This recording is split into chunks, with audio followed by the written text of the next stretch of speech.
Di sebuah desa terpencil yang tersembunyi di balik hutan lebat, ada sebuah kampung yang dikenal dengan sebutan Kampung Setan. Tidak ada peta yang mencantumkan keberadaannya, dan hanya sedikit orang yang mengetahui kisah mencekam di balik kampung itu. Dulu, Kampung Setan adalah desa biasa yang ramai oleh penduduk. Mereka hidup dari bertani dan berkebun. Namun, semuanya berubah saat seorang pendatang membawa ajaran sesat. Penduduk desa yang sebelumnya hidup damai tergoda oleh janji kekayaan dan kekuatan. Mereka mulai memuja kekuatan gelap yang dihadirkan oleh sang pendatang. Seiring waktu, kampung itu mulai berubah. Suara tawa anak-anak menghilang, berganti dengan desah angin yang dingin dan mencekam. Pohon-pohon di sekitar kampung layu, sementara matahari tampak enggan terbit di atasnya. Orang-orang yang tinggal di sana menjadi aneh. Mereka jarang berbicara, hanya menatap kosong ke arah siapapun yang lewat.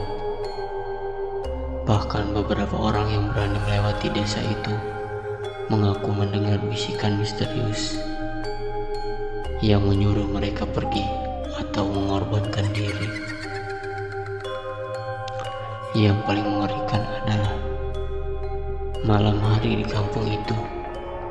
Saat malam tiba, kabut tebal menyelimuti seluruh desa. Dari dalam kabut terdengar suara jeritan, tangisan, dan tawa gila. Beberapa saksi mata mengatakan mereka melihat sosok hitam tanpa wajah yang melayang di antara rumah-rumah,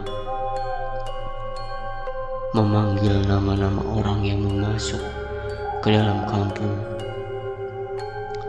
Mereka yang dipanggil tak pernah terlihat lagi. Cerita paling menyeramkan adalah tentang seorang pemuda bernama Banu. Banu adalah pendatang yang penasaran dengan Kampung Setan. Setelah mendengar banyak cerita dari penduduk desa tetangga, ia menolak semua peringatan dan nekat masuk ke sana di malam hari. Dengan sebuah obor di tangan, ia melangkah masuk ke dalam kabut yang tebal. Setiap langkah yang diambilnya terasa berat, seolah-olah ada sesuatu yang menahan kakinya. Di tengah kampung, Banu menemukan sebuah rumah besar yang tampak jauh lebih tua dari rumah lainnya. Pintu rumah itu terbuka sedikit, dan suara rintihan terdengar dari dalam.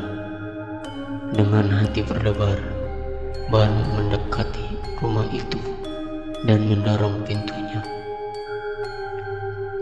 Di dalam, ia melihat bayang-bayangan gelap bergerak di sudut-sudut ruangan. Dan di tengah ruangan, ada seorang wanita tua yang duduk membelakanginya. "Siapa kau?" tanya Banu dengan suara bergetar. Wanita itu tidak menjawab. Saat Banu melangkah lebih dekat, wanita itu tiba-tiba menoleh. Wajahnya penuh luka dan matanya berlubang.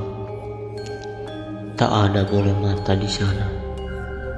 Banu mundur ketakutan. Tapi saat itulah wanita itu mulai tertawa keras. Dari bayang-bayang, sosok-sosok lain muncul mengepung Banu. Ia berlari keluar dari rumah itu, tapi kabut semakin tebal dan suara-suara mengerikan mulai memanggil namanya dari segala arah. Tidak ada yang tahu apa yang terjadi pada Banu setelah itu. Yang pasti, kampung itu tetap berdiri hingga kini, menanti orang-orang yang penasaran menjadi korban berikutnya.